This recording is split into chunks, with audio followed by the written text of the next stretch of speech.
Hello à toutes et à tous, aujourd'hui on se retrouve pour une vidéo un peu spéciale puisqu'on va parler de la collection de chez Panini Comics sur Marvel, Marvel Must Have, qui est une série qui va regrouper des grands récits de la maison d'édition selon Panini Comics, ça on reviendra là-dessus, mais une série intéressante puisqu'elle propose ce genre de récits à des prix mini par rapport aux omnibus, aux Marvel Deluxe ou aux Marvel Icons. Donc, maintenant que c'est sorti donc, depuis juillet 2020, il est temps de faire un petit retour en arrière et un petit bilan, finalement, de cette nouvelle série. Et qu'en est-il? Bah, ça, on va le voir tout de suite.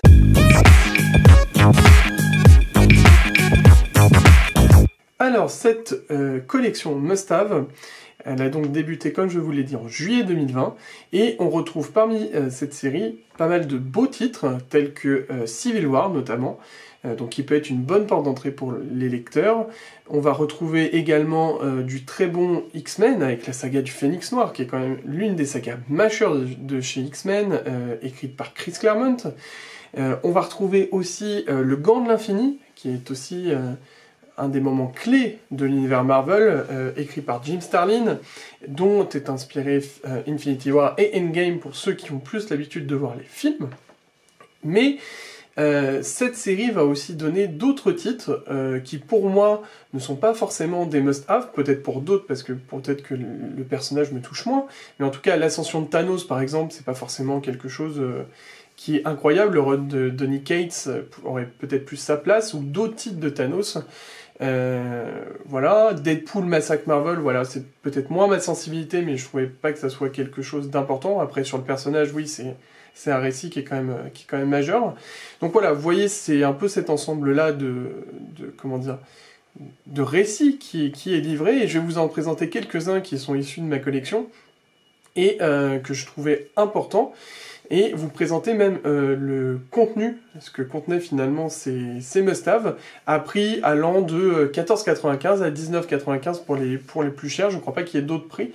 Donc ça aussi entre ces deux prix. Donc c'est une bonne porte d'entrée, encore une fois, pour les jeunes lecteurs, pour ceux qui ne connaissent pas Marvel, qui veulent découvrir tout de suite. Bah, tout de suite, ça leur permet d'être sur des récits fondateurs, très bien écrits, très bien dessinés, qui apportent vraiment une véritable plus-value, quelque chose d'important et que je trouve très fort dans cette gamme que nous propose Panini Comics. Alors pour commencer, ce qui est très marrant, c'est que j'avais été au Royaume-Uni il y a quelques temps et j'étais tombé sur ça, qui ressemble très fortement à la série Must Have, et qui était la Premium Edition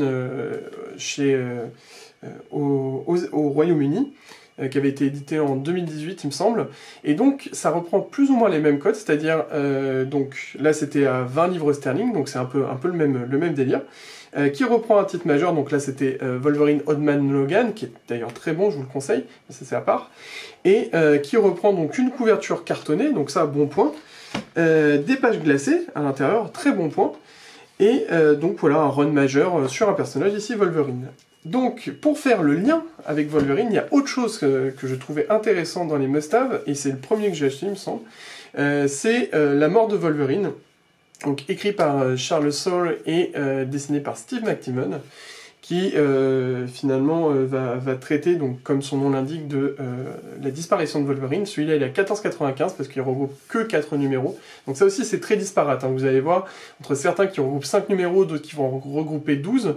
Finalement, au prorata quantité-prix, si on veut parler comme ça, mais moi je trouve que c'est pas l'intérêt des comics, mais si on veut parler comme ça, c'est vrai que peut-être que ceux à 19,95 où il y a 12 numéros, ça peut être un très bon bail.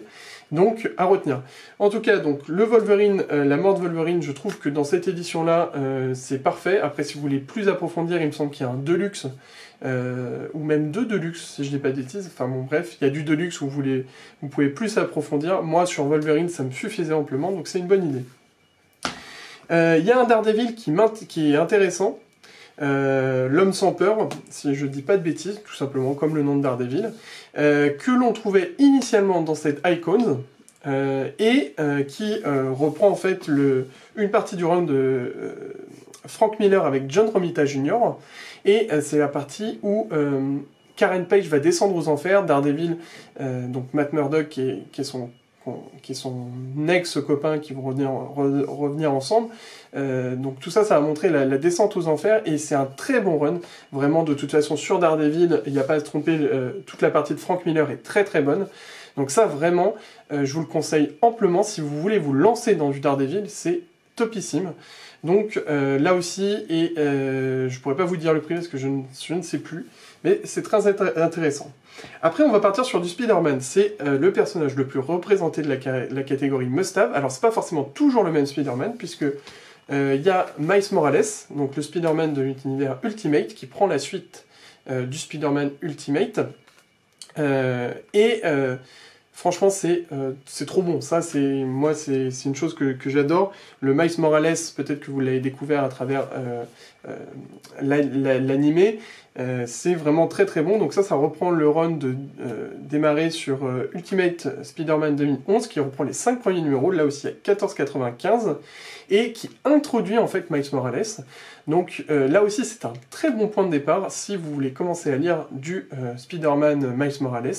Donc c'est très très bon, et le dessin de Sarah Pichelli est extraordinaire.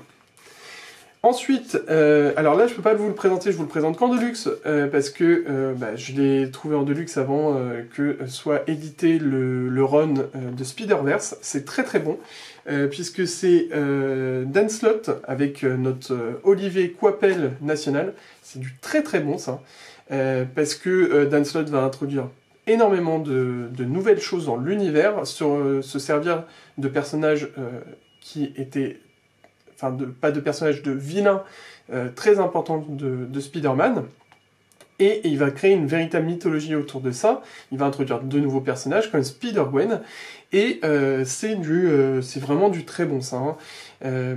Et donc le run est un peu moins fourni que le Deluxe. Il va contenir que les épisodes originaux de Spider-Verse, mais c'est à lire aussi si vous voulez aller plus loin dans Spider-Man, et là ça va réunir en plus tous les univers de Spider-Man, donc on va avoir plusieurs Spider-Man, c'est vraiment très agréable à lire, donc je vous le conseille. Un autre Spider-Man, et oui, on n'en finit pas, parce que, pour tout vous dire, je me suis lancé un peu plus dans Spider-Man, après l'histoire d'une vie que je vous conseille, dont j'avais déjà parlé. Et là, c'est le dernier combat, c'est écrit par Mark Millar, c'est dessiné par Frank Shaw et Terry Dodson. Alors, essentiellement Terry Dodson, il y a juste un numéro de Frank Shaw. Ça, c'est les 12 premiers numéros qui sont présents également sur le Icons. Alors, sur le Marvel Icons, moi, je me suis pas lancé là-dedans parce que je voulais vraiment lire juste cette partie-là, le dernier combat. Mais c'est... voilà, c'est... Moi, je trouve que c'est agréable à lire, par contre, c'est pas... voilà. Dans les must-have, justement, j'aurais plutôt mis le run de Romita, ou la partie avec Todd McFarlane, qui sont vraiment qui ont déjà été publiés dans les Icons, et qui sont vraiment, pour moi, plus must-have que la partie de Mark Millar, si j'avais à choisir, mais bon, ça c'est mon avis. Toujours est-il que ça reste un très bon run, et ça peut être un run de complément. Moi, je trouve que ce produit se place en complément, et pas forcément d'acheter le Icon sur Mark Millar, peut-être que ça ne vaut pas le coup. Justement, j'aimerais bien avoir vos avis, parce que je ne l'ai pas lu en entier, mais voilà, c'est un numéro plaisant, mais sans plus pour moi, ça reste bon quand même. Et justement, j'en viens à ça, c'est que finalement, il y a beaucoup de choses qui ont été éditées, notamment le Punisher qui est sorti, qui reprend le très bon run de Ennis et Steve Dillon, le regretté Steve Dillon, qui sont connus pour leur passage sur Preacher. Le dessin de Steve Dillon est pour moi incroyable. Et ce run-là, vous voyez, je ne l'ai pas acheté, je connais, je sais que c'est du très bon. Je compte l'acheter dans le futur, mais je privilégierai le format Icons, parce que ce format-là regroupe tout le run, et peut-être se restreindre aux 12 premiers numéros que propose la série Must-Have, en proposant Punisher, Bienvenue Frank.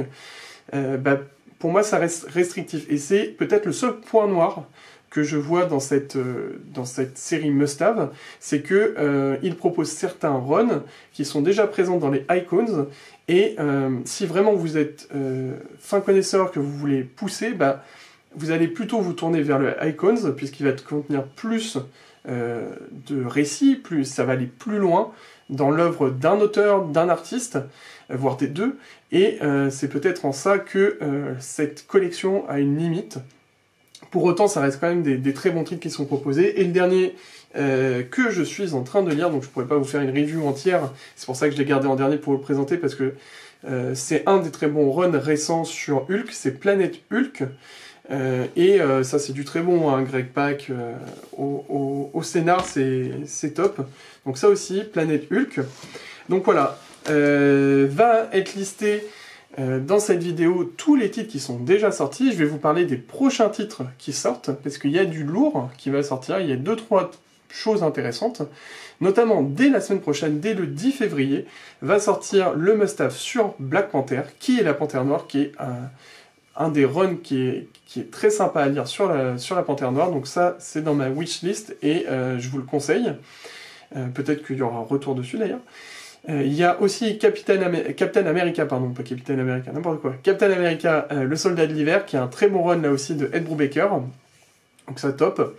Et de mémoire, si je vous dis pas de bêtises, il va y avoir un autre Spider-Man. Il va y avoir encore du 4 Fantastique, c'était déjà sorti sur le très bon début de Marvel Knights. Ça aussi c'est top de rééditer du Marvel Knights. Et il va y avoir aussi et surtout du X-Men, Genèse Mutante, qui est le début du run de 92, qui a été édité maintes et maintes fois, notamment la dernière fois quand je vous l'ai présenté dans la vidéo de Noël en grand format. Ben là c'est le petit format qui va reprendre les premiers numéros. Et ça aussi, ça sort, si je ne dis pas de bêtises, le 10 février. Donc voilà, vous voyez que l'offre s'enrichit.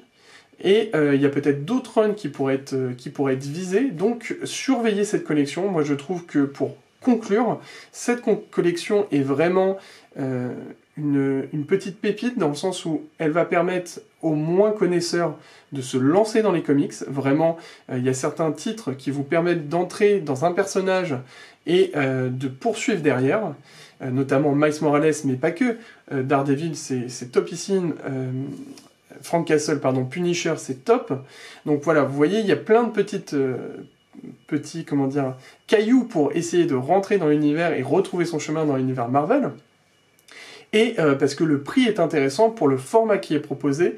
Là, c'est ce que nous propose Panini est vraiment une réussite et je vous engage, ou je vous encourage plutôt, à aller voir ça. Et voilà, la vidéo est maintenant terminée. Je sais que je vous avais dit qu'un nouveau numéro de Project X allait arriver ce week-end. J'ai eu énormément de boulot, c'était compliqué, donc ce numéro va arriver, promis, si possible ce week-end.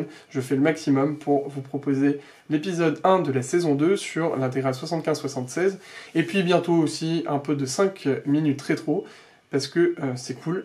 Et puis, bah, si vous aimez, toujours comme d'habitude, abonnez-vous, likez la page Instagram Kryptonite Comics, likez les vidéos, dites-le moi. N'hésitez pas à partager aussi votre ressenti sur cette collection Must-Have. Et je vous dis à bientôt, et d'ici là, faites attention à vous, et à plus, salut!